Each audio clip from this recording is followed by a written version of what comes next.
Bien, pues quiero comenzar primero con una pregunta. Ustedes saben que algunas de las cosas que nos suceden en nuestras vidas, el Señor las permite con un propósito en particular. Seguramente la mayoría a lo largo de su vida cristiana, ha experimentado dificultades, sin lugar a dudas.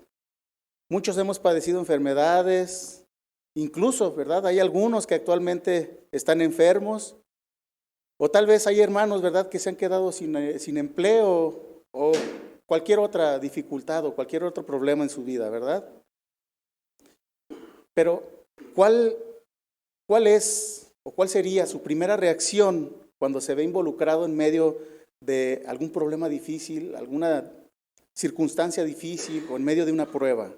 Pero no es necesario que me conteste, ¿verdad? Es una pregunta retórica. Ya sea un problema muy grande, ¿verdad?, que tal vez lo sobrepasa, o tal vez un accidente, o una enfermedad, o el fallecimiento de algún familiar incluso, ¿no? O cualquier otro problema por el que pudiera estar pasando en estos momentos, ¿no? ¿Cuál es su reacción? Ahora bien, yo sé que la mayoría de nosotros hemos escuchado y hemos aprendido, ¿verdad?, que todo lo que nos sucede en nuestras vidas tiene un propósito. Pero permítame aclarar este punto antes de continuar con el mensaje, porque hay una doctrina, ¿verdad?, que anda circulando por allí y que no está bien aplicada, ¿verdad? Ya que ellos afirman que todo lo que nos sucede en esta vida siempre tiene un propósito. Y eso no es del todo cierto, ¿verdad? Si ese fuera el caso, es decir, que todo lo que nos sucede en esta vida siempre tiene un propósito, entonces supongamos que yo estoy cocinando y me pongo a cortar cebollas, ¿verdad? Y me descuido y ¡pum!, me llevo un dedo. ¿Tendrá eso algún propósito para mi vida? Yo creo que no, ¿verdad? O supongamos que toda la vida consumo alimentos altos en azúcares o altos en grasas y de pronto pues voy a hacerme un chequeo médico y descubro que tengo diabetes. ¿Tendrá eso algún propósito en mi vida? O por querer yo tener el celular más actual que hay en el mercado en la actualidad, no sé, el iPhone, el 15, no el 15 no porque creo que se incendia, ¿verdad? El Galaxy S23, no sé, cualquiera, ¿no? Y para obtener este celular yo me endeudo con Coppel o con Electra o qué sé yo, ¿no? Y resulta que de pronto me despiden del trabajo y por consecuencia pues ya no voy a poder pagar mi deuda, ¿verdad? Y entonces, como ya saben, Coppel comienza a las llamadas y a empezar a hostigar a las 3 de la mañana, etcétera, para que pague, ¿verdad? ¿Tendrá eso algún propósito en mi vida? Yo creo que no, ¿verdad? Bueno, lo que quiero resaltar es que no todo, exactamente todo lo que nos sucede en nuestras vidas tiene un propósito, por lo menos no de parte de Dios, ¿sí? Sino que hay cosas que nos suceden por culpa de nuestras malas decisiones, ¿verdad? O por nuestras propias negligencias, como un accidente o como algunas enfermedades. No quiero decir que todas, pero sí muchas enfermedades como la diabetes y algunas otras, ¿no? No voy a hacer toda la lista de enfermedades, pero muchas enfermedades pues son por nuestra propia negligencia, ¿verdad? Las deudas, etcétera. Ya que cuando tomamos malas decisiones en nuestras vidas, nos suceden cosas por las cuales tenemos que sufrir. Pero esto no quiere decir que Dios los haya permitido para algo en particular en nuestras vidas, ¿verdad? Ya que son la consecuencia de nuestras malas decisiones. Aunque sabemos que Dios siempre tiene el control sobre todas las cosas. Y el día de hoy vamos a aprender juntos cuál es el propósito de las pruebas y cuál es la actitud que debe de tomar el cristiano ante las circunstancias difíciles. Ese va a ser nuestro tema. ¿Cuál es el propósito de las pruebas? La cita que voy a usar como cita base va a ser Romanos 5, del 1 al 5. Yo se los voy a leer en la Nueva Traducción Viviente. Romanos 5, del 1 al 5. Dice la palabra de Dios: por tanto, ya que fuimos declarados justos a los ojos de Dios por medio de la fe, tenemos paz para con Dios gracias a lo que Jesucristo nuestro Señor hizo por nosotros. Debido a nuestra fe, Cristo nos hizo entrar en este lugar de privilegio inmerecido, en el cual ahora permanecemos y esperamos con confianza y alegría participar de la gloria de Dios. También nos alegramos al enfrentar pruebas y dificultades, porque sabemos que nos ayudan a desarrollar resistencia. Y la resistencia desarrolla firmeza de carácter. Y el carácter fortalece nuestra esperanza segura de salvación. Y esa esperanza no acabará en desilusión, pues sabemos con cuánta ternura nos ama Dios, porque nos ha dado el Espíritu Santo para llenar nuestro corazón con su amor. El apóstol Pablo nos enseña que como ya fuimos declarados justos ante los ojos de Dios, por medio de la fe ahora tenemos paz, ¿verdad? De modo que ahora estamos en una posición privilegiada, aunque sabemos que no lo merecemos, ¿verdad? No somos dignos. Y ahora podemos gozar de esa paz que sobrepasa todo entendimiento, y por ese motivo podemos alegrarnos al enfrentar las pruebas y las dificultades, ya que estas pruebas y dificultades nos ayudan a desarrollar resistencia, que es lo que dice el texto que acabamos de leer. Y dice que al desarrollar resistencia, también desarrollamos firmeza de carácter, y el carácter fortalece nuestra esperanza segura de salvación. Vamos a ver el ejemplo de algunos personajes bíblicos que pasaron por pruebas y dificultades, ¿verdad? Y vamos a ver cuál fue la actitud que tomaron y principalmente el propósito por el cual el Señor permitió estas circunstancias en sus vidas, ¿verdad? Para poder nosotros aprender de ellos cómo es que nosotros debemos enfrentar estas pruebas o estas dificultades. Los que vinieron la vez pasada que me tocó también la enseñanza, vimos en Hechos 6:8, ¿verdad? Cómo Esteban en su primera salida a evangelizar, unos de las sinagogas de ahí de los libertos y de los de Cirene, de Alejandría, de los de Sicilia y de Asia, se levantaron a discutir con Esteban, ¿verdad? Vimos que ellos no podían resistir la sabiduría ni al espíritu, ¿verdad? Con que Esteban hablaba. Entonces, como ellos no podían resistir, como ellos no podían, ¿verdad? Con las palabras de Esteban, sobornaron a algunos para que hablaran mentiras sobre lo que hablaba Esteban, ¿verdad? Dice que para que dijeran que Esteban estaba blasfemando contra Moisés y contra Dios, cosa que no era verdad. De hecho, ese fue el mismo modus operandi que utilizaron contra nuestro Señor Jesucristo. Y dice que lo llevaron al concilio diciendo que Esteban estaba blasfemando en contra del concilio y en contra de la ley. Y vimos también, ¿verdad?, que Esteban les habló de que Jesús, a quien ellos habían matado, era el Mesías de quien habían profetizado los profetas del Antiguo Testamento. Y que como Esteban les hablaba la verdad, ellos se enfurecieron contra él y que entonces ellos lo echaron fuera de la ciudad y lo apedrearon. También vimos que Esteban no se defendió, ¿verdad?, sino por el contrario, Esteban pidió a Dios por los que lo estaban apedreando. Y el Señor en esos momentos le mostró los cielos abiertos a Esteban para que se fortaleciera en la fe. Pero, ¿cuál fue el propósito de esto que le sucedió a Esteban?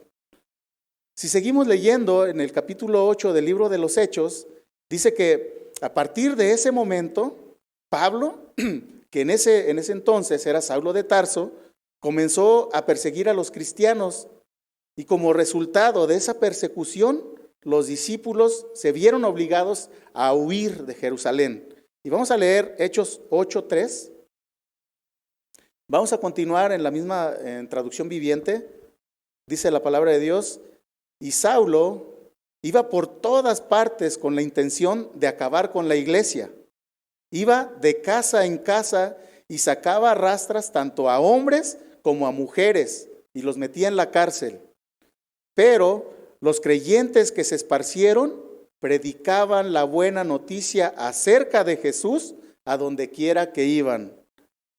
Aquí podemos ver claramente, ¿verdad?, que el propósito por el cual el Señor permitió que Esteban muriera, o sea, que fuera el primer mártir, ¿verdad?, era para que el evangelio se esparciera más allá de Jerusalén. Si Esteban se hubiera defendido y hubiera escapado de los que lo querían matar, entonces el evangelio de salvación no se habría esparcido más allá de Jerusalén. Pero el Señor quería que el evangelio se esparciera por todo el mundo. Por ese motivo permitió que Esteban muriera. Recuerdan que hablamos también de cuando aprisionaron a Pablo y a Silas, cuando el apóstol Pablo echó fuera el espíritu de adivinación de una muchacha allá en Filipos. Veamos lo que sucedió en ese momento para recordar con un poco más de detalle, porque también allí el Señor tenía un propósito, y vamos a descubrir cuál es ese propósito que tenía el Señor. En Hechos 16:22, seguimos en traducción viviente, Hechos 16:22 hasta el 24, dice la palabra: enseguida se formó una turba contra Pablo y contra Silas, y los funcionarios de la ciudad ordenaron que les quitaran la ropa y los golpearan con varas de madera. Los golpearon severamente y después los metieron en la cárcel. Les ordenaron al carcelero que se asegurara de que no escaparan. Así que el carcelero los puso en el calabozo de más adentro y les sujetó los pies en el cepo. También la vez pasada explicamos lo que era el cepo, ¿verdad? Bueno, en el diccionario de la lengua española dice que son dos troncos con unas muescas, ¿verdad?, que cuando se cierran aprisionan las extremidades, ya sea la cabeza, los brazos o las piernas, que era para apresar a los, valga la redundancia, a los presos. También vimos la actitud, ¿verdad?, que tomaron el apóstol Pablo ante esa situación, el apóstol Pablo y Silas.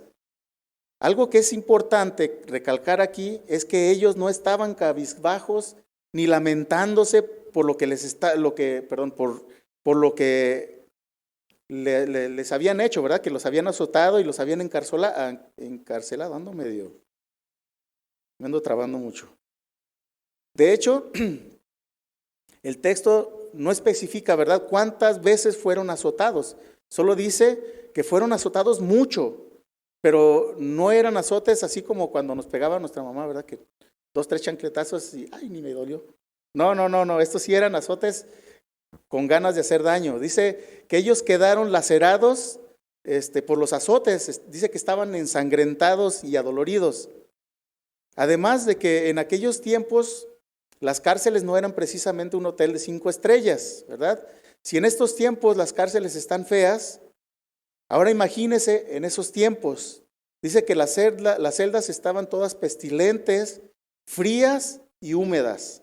No entraba la luz, por consecuencia prevalecía la humedad. Dice que a tal grado que incluso se oxidaban las cadenas en los presos. A ese punto de humedad había ahí, y de feas estaban las cárceles, ¿verdad?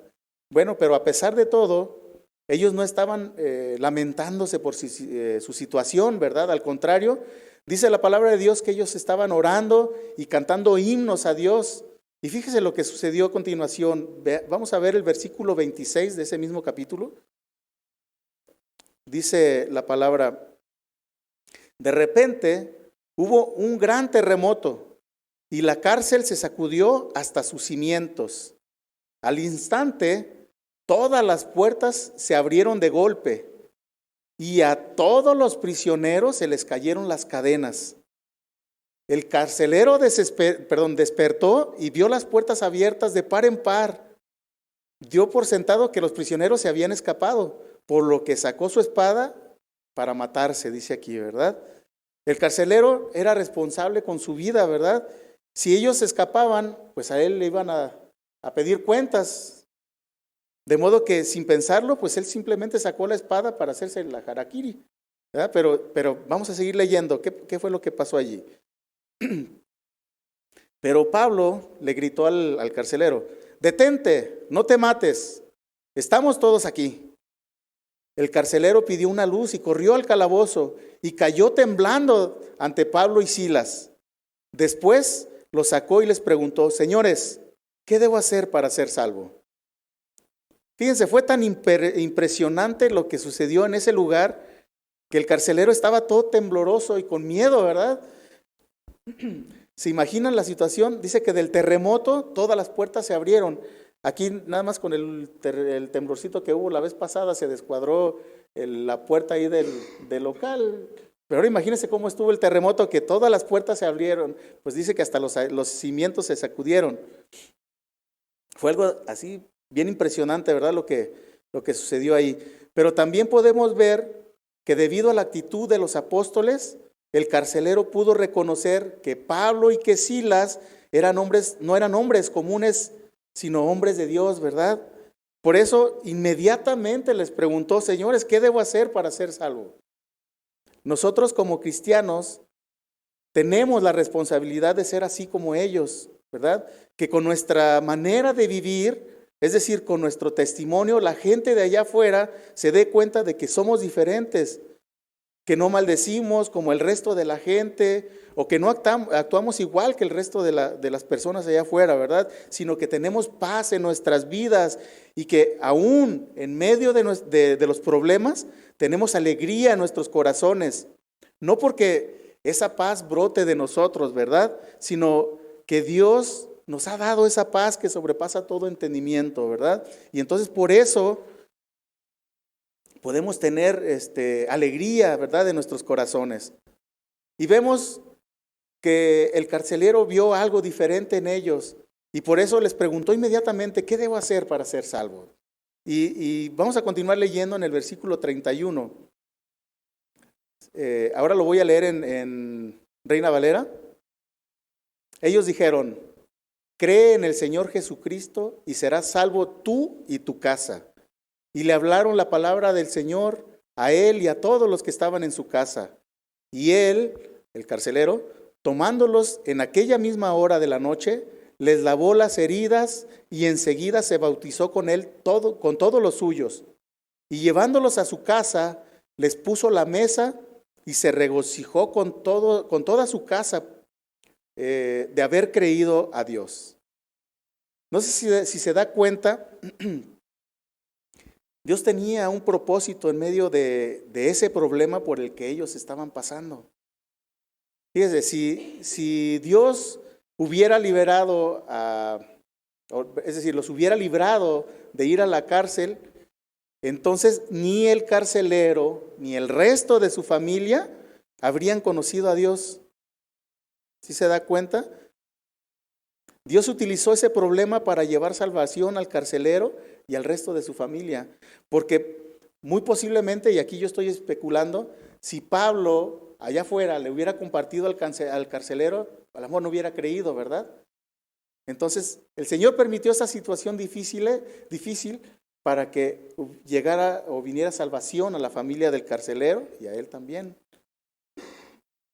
No es ahora sí que viéndolo humanamente, pues es de la manera difícil, ¿no? Porque les costó a Pablo y a Silas, ¿verdad? Recuerde, mi hermano, cuando estamos trabajando para la obra de Dios y nos sucede algo, en lugar de renegar y de enojarnos por el problema que estamos atravesando en ese momento, mejor debemos de preguntarle a Dios: ¿cuál es el propósito por el que Él está permitiendo esta situación en mi vida? Fíjense, vamos a ver otro ejemplo más. La historia de José el Soñador. Yo sé que ya aquí ya todos la conocen. Vamos a ver esta historia. Vamos a leer a partir de Génesis 37, 18. Y como contexto, José era el más chico de los hijos de Jacob. Dice la palabra de Dios que Jacob amaba más a José que al resto de sus hermanos. Dice que porque le había nacido cuando ya Jacob era viejo, ¿verdad? Y también dice que le mandó a hacer una hermosa túnica. Dice la palabra de Dios que sus hermanos lo odiaban, ¿verdad? Porque José pues, era el mimado de la casa. Ese es un problema muy común, ¿verdad? Porque nosotros como seres humanos generalmente siempre hacemos distinción, ¿verdad? Aún entre nuestros hijos. Y hacer distinción entre los hijos es un error muy grave porque pues esto provoca enojo entre los demás hermanos, ¿verdad? Y bueno, cuenta la palabra que un día José soñó que estaba en el campo atando manojos y que de pronto su manojo se levantó y el manojo de sus hermanos se juntaron alrededor de su manojo y se inclinaron, ¿verdad? Cuando les contó el sueño, pues esto provocó entre sus hermanos, pues todavía que le odiaran más, ¿verdad? Ya que de por sí ya lo traían entre ceja y ceja, y luego todavía el Señor le manda este sueño, ¿verdad? Bueno, pues imaginan. Dice la palabra de Dios más adelante que José tuvo nuevamente otro sueño, en el que el sol y la luna y 11 estrellas, dice que se inclinaban ante él. Y cuando se lo contó a sus hermanos, José lo hacía de manera genuina, ¿no? Pero ellos lo veían como que él andaba presumiendo, ¿verdad? Ellos lo veían de mala manera y bueno, pues todavía se enojaron más de lo que ya estaban. Y más adelante vemos, ¿verdad? Que los hermanos de José salieron a apacentar las ovejas de su padre a Siquem.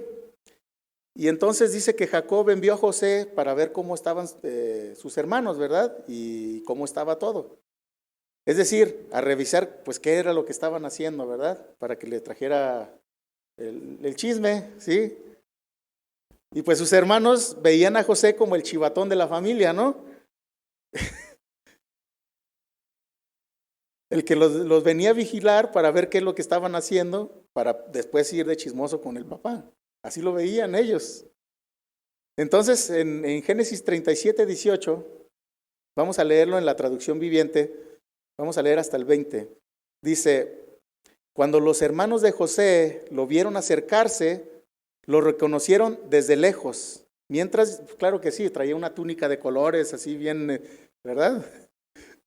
Mientras llegaba, tramaron un plan para matarlo. Aquí viene el soñador, dijeron.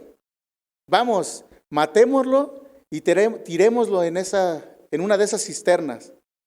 Podemos decirle a nuestro padre, un animal salvaje se lo comió. Entonces veremos en qué quedan sus sueños, dice aquí.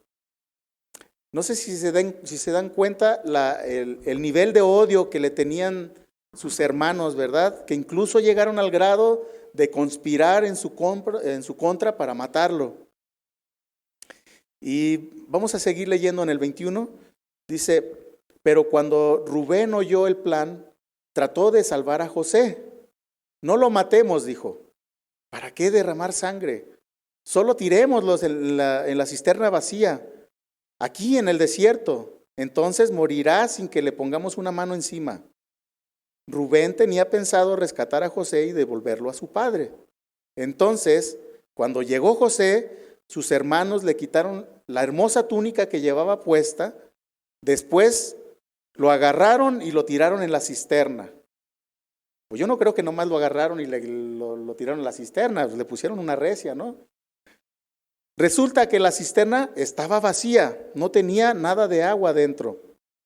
Luego, justo cuando se sentaron a comer, levantaron la vista y vieron a la distancia una caravana de camellos que venía acercándose. Era un grupo de mercaderes ismaelitas que transportaban goma de resina, bálsamo y resinas aromáticas desde Galaad hasta Egipto. Judá dijo a sus hermanos, ¿qué ganaremos con matar a nuestro hermano? Tendríamos que encubrir el crimen. En lugar de hacerle daño, vendámoslo a esos mercaderes ismaelitas Después de todo, es nuestro hermano, de nuestra misma sangre. Así que sus hermanos estuvieron de acuerdo. Entonces, cuando se acercaron los ismaelitas, que eran mercaderes madianitas, los hermanos de José lo sacaron de la cisterna y se lo vendieron por 20 monedas de plata. Y los mercaderes lo llevaron a Egipto. Aquí podemos ver que aunque José no había hecho nada, sus hermanos lo odiaban, ¿verdad?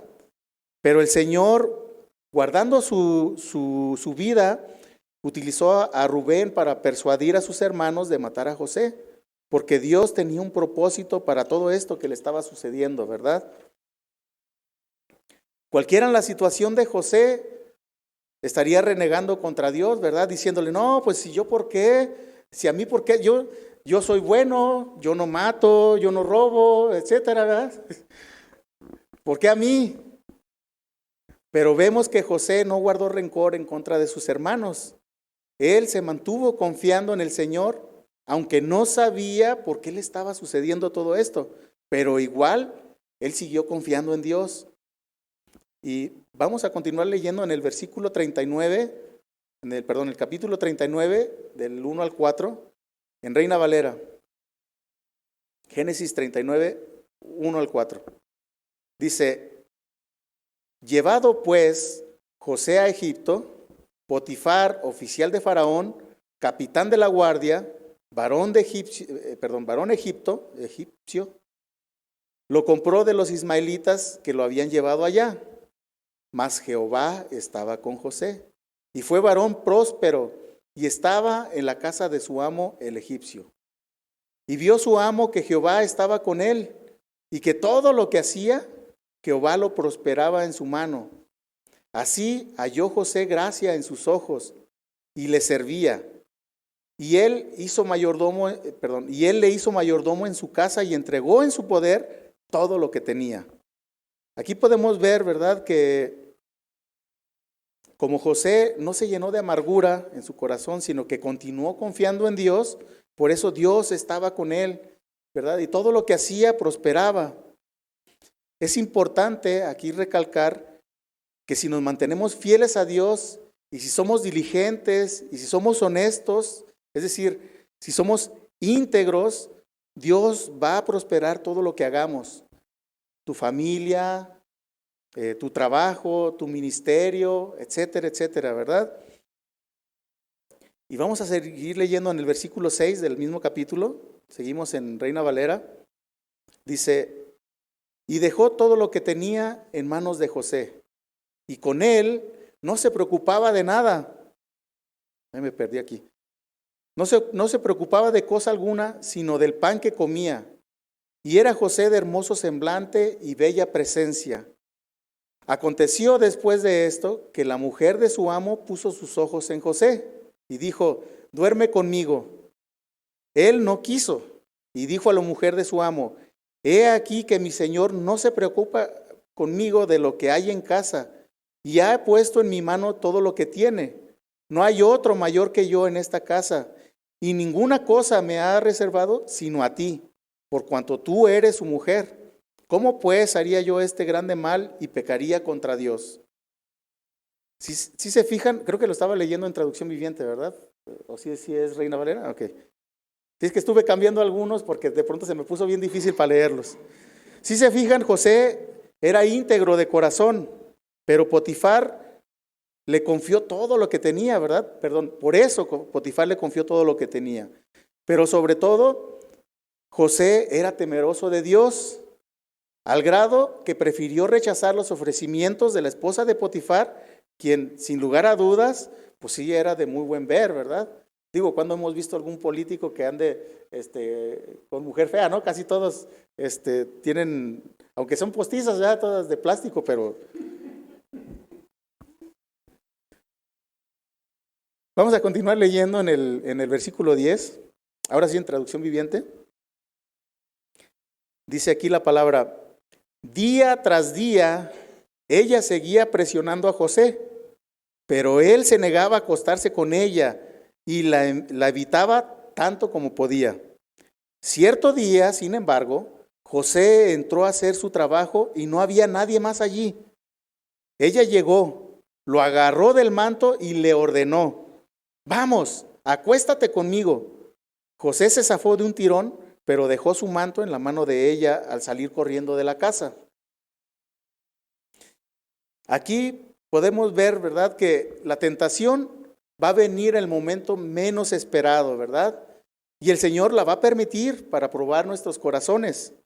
Dice la palabra de Dios que las pruebas en nuestras vidas producen firmeza de carácter, ¿verdad? Pero esto si las pasamos. ¿Cuál sería su reacción si estuviera en la situación de José? ¿Haría lo que hizo José? ¿O sería de los que dicen, no, pues al cabo que nadie me ve? Además, pues ella me anda provocando. ¿A quién le dan pan que llore? Una canita al aire, pues ¿qué tiene, verdad? Vamos a seguir leyendo en el versículo 13. Seguimos en traducción viviente. Dice, cuando ella vio que tenía el manto en la mano y que él había huido, llamó a sus siervos. Y enseguida todos los hombres llegaron corriendo. Miren, dijo ella, mi esposo ha traído aquí a este esclavo hebreo para que nos deje en ridículo. Él entró en mi cuarto para violarme, pero yo grité. Sí, cómo no. Cuando me oyó gritar, salió corriendo y se escapó, pero dejó su manto en mis manos. Ella se quedó con el manto hasta que su esposo regresó a la casa. Luego le contó su versión de lo sucedido. Ese esclavo hebreo que trajiste a nuestra casa intentó entrar y aprovecharse de mí, pero cuando grité, salió corriendo y dejó su manto en mis manos. Potifar se enfureció cuando oyó el relato de su esposa acerca de lo que José había tratado de hacer. Entonces agarró a José, dice que aquí dice que lo agarró y lo metió en la cárcel, ¿verdad? Yo creo que lo agarró y le puso también una recia y luego ya después lo metió a la cárcel, no creo que lo haya nomás así metido así, ¿verdad? Donde estaban los presos del rey y José quedó allí. Fíjese, José era inocente, ¿verdad? Y aún así Dios permitió que cayera en la cárcel. José podía haber dicho, no, pues Dios es bien malo, Dios no me quiere. Fíjese, todo me pasa a mí, todo yo. Me iba mejor cuando no era cristiano, pero no, ¿verdad? José seguía confiando en Dios y seguía guardando su corazón a pesar de las circunstancias, ¿verdad?, que se veían adversas, por lo menos a los ojos humanos, pues estas circunstancias pues se veían muy malas, ¿verdad? Él no sabía el propósito por el cual Dios estaba permitiendo todo esto en su vida, pero aún así, él seguía confiando en Dios. Vamos a continuar leyendo en el versículo 21. Voy a leerlo en Reina Valera. Dice aquí, pero Jehová estaba con José y le extendió su misericordia y le dio gracia en los ojos del jefe de la cárcel. Y el jefe de la cárcel entregó en manos de José el cuidado de todos los presos que había en aquella prisión. Todo lo que se hacía allí, él lo hacía. No necesitaba atender el jefe de la cárcel cosa alguna de las que estaban al cuidado de José, porque Jehová estaba con José y lo que él hacía, Jehová lo prosperaba. Fíjense, dice que Jehová estaba con él, pero no parecía, ¿verdad? Porque pues, estaba en el bote. ¿Saben por qué Jehová estaba con él? Porque José se mantenía íntegro en su corazón y confiaba, ¿verdad? Se mantenía confiando a pesar de todo. Por ese motivo Dios le dio gracia ante los ojos del jefe de la cárcel, ¿verdad? A tal grado de que José terminó haciendo el trabajo del carcelero. Pues ya el carcelero ya nomás hacía ahí 2, 3 cosillas, pero José hacía toda la chamba difícil. Cuando confiamos en Dios y cuando somos íntegros en todo lo que hacemos, el Señor nos respalda. Y José se mantuvo en integridad, confiando en el Señor, a pesar de que él no sabía el motivo por el que el Señor había permitido que él estuviera en la cárcel, aún siendo inocente. Y fíjese, pasaron más de 2 años en la cárcel, hasta que un día Faraón tuvo un sueño, y fue entonces, ¿verdad?, que el jefe de los coperos se acordó. Ay, fíjese, cuando estaba en la cárcel, yo tuve un sueño y me lo interpretó, y entonces fue que le contó al faraón. Entonces vemos, ¿verdad?, que Faraón manda llamar a José, y José interpreta el sueño de Faraón. Todo esto siempre dando la gloria a Dios. Y no solo interpretó el sueño de Faraón, sino que le dio la solución al sueño, ¿verdad? Ya que el sueño tenía que ver con la hambruna que vendría por 7 años, ¿verdad? Y Dios le dio gracia ante los ojos de Faraón. Y vamos a continuar leyendo, vamos al capítulo 41, versículo 38. Esta vez lo voy a leer en el lenguaje actual, Génesis 41, 38.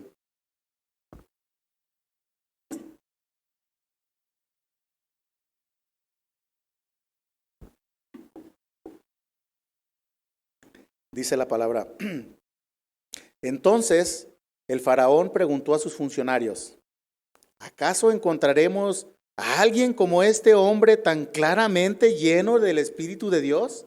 Hasta él mismo notó, ¿verdad?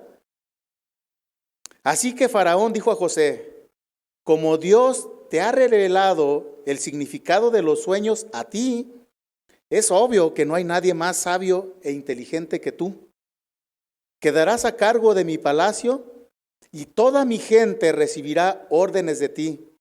Solo yo, sentado en mi trono, tendré un rango superior al tuyo. El faraón dijo a José: yo aquí en persona te pongo a cargo de toda la tierra de Egipto. Luego el faraón se quitó de la mano el anillo con el sello oficial y lo puso en el dedo de José. Lo vistió con ropas de lino de la mejor calidad y le puso un collar de oro. Después que José subiera al carro de guerra, reservado para su segundo en autoridad, y donde quiera que iba José, se gritaba la orden: arrodíllense. Así que Faraón puso a José a cargo de todo Egipto y le dijo: yo soy el Faraón, pero nadie levantará una mano ni un pie en toda la tierra de Egipto sin tu aprobación. Dice, el Señor respaldó la integridad y la fidelidad de José. Él fue paciente y esperó, que Dios obrara en su vida, ¿verdad? Y que se cumpliera el propósito de Dios, ¿verdad? Para él, que el Señor tenía para él.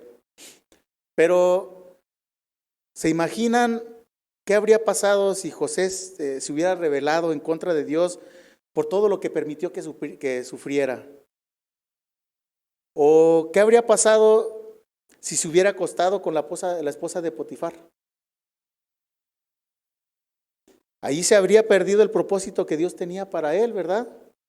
Y entonces, como se perdería el propósito, vendría esta hambruna y ellos habrían muerto de hambre, tanto José como su padre, ¿verdad? Y sus hermanos.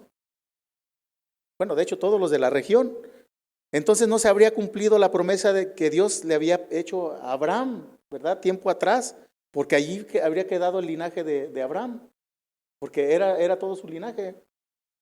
¿Sí se dan cuenta de la importancia de confiar en Dios aún en medio de los problemas o las dificultades?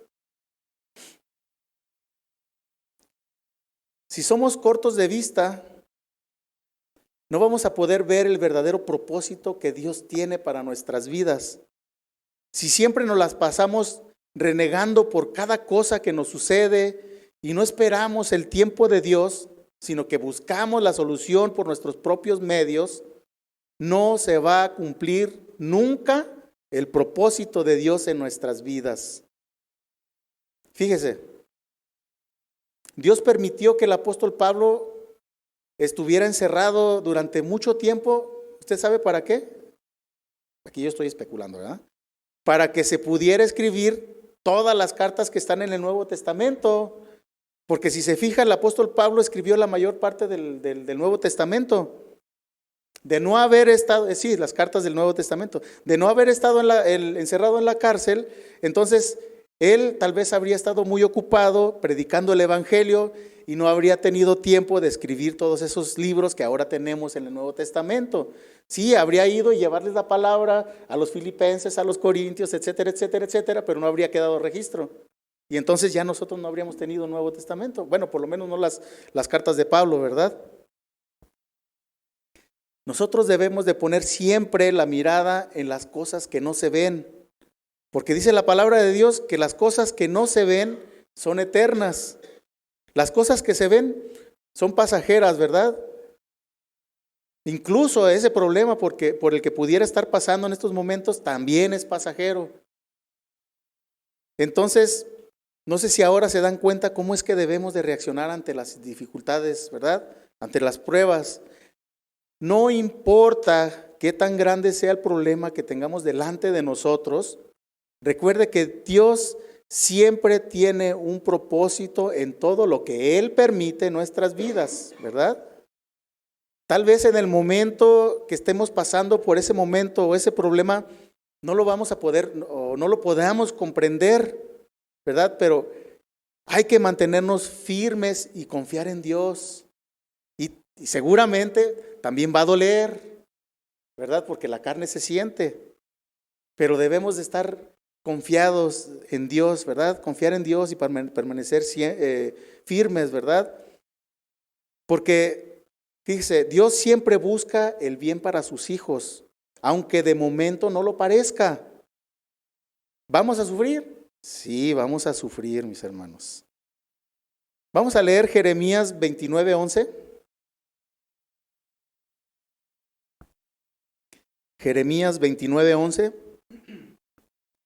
Jeremías 29:11 en la traducción viviente dice: pues yo sé los planes que tengo para ustedes, dice el Señor.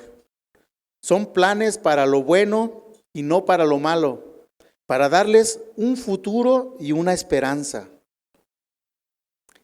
¿Se imaginan que Jesús se hubiera dejado dominar por su carne y se hubiera defendido en contra de sus agresores, ¿verdad? Porque recuerden que Jesucristo era Dios encarnado en el cuerpo humano, en un cuerpo humano, ¿verdad? Pero era Dios, que se hubiera bajado de la cruz, ¿verdad? Y se hubiera defendido. Bueno, en primer lugar, no se habría cumplido las Escrituras, ¿verdad? Y no hubiera pagado en la cruz el precio por nuestros pecados. Por consecuencia, nosotros no tendríamos ninguna esperanza, porque no habría habido redención de pecados. Entonces, mis hermanos, es importante recordar que Dios tiene un propósito en todo lo que nos sucede en nuestras vidas. Y aquí en todo, no es todo como dije al principio, ¿verdad? Aunque nosotros tal vez no podemos entenderlo, porque nosotros vemos, como dice el apóstol Pablo en 1 Corintios, ¿verdad? De manera imperfecta, con reflejos desconcertantes. Vamos a leer la cita, 1 Corintios 13:12.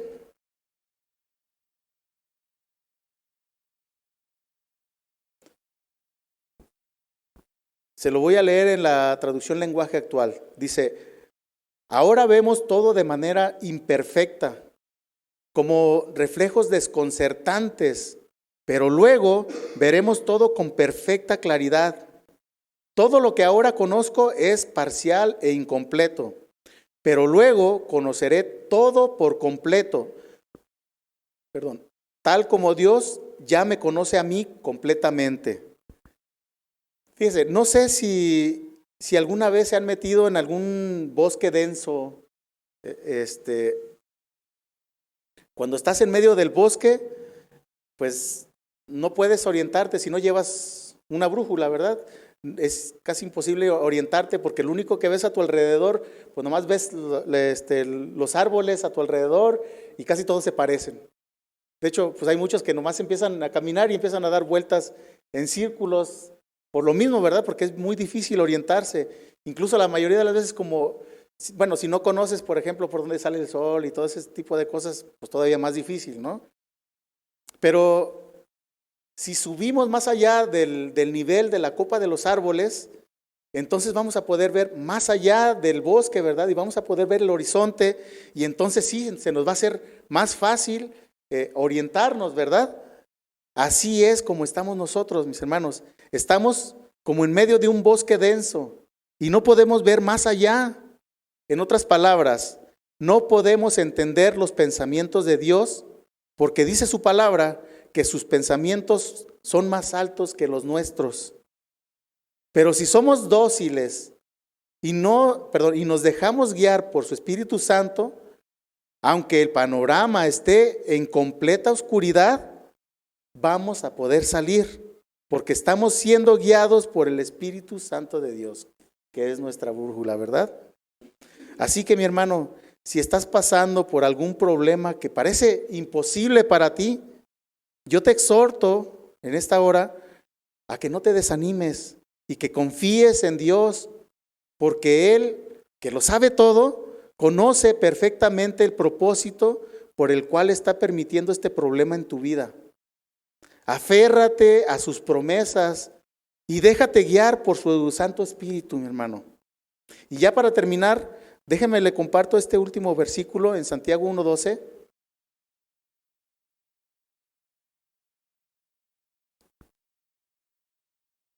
Santiago 1:12 se lo voy a leer en traducción lenguaje actual. Dice la palabra: el que soporta las dificultades, Dios lo bendice. Y cuando la supera, le da el premio y el honor más grande que puede recibir: la vida eterna que ha prometido a quienes lo aman. Amén. Vamos a darle gracias al Señor. Padre bueno, en esta ya tarde noche, Señor, queremos darte gracias, Padre, por tu palabra.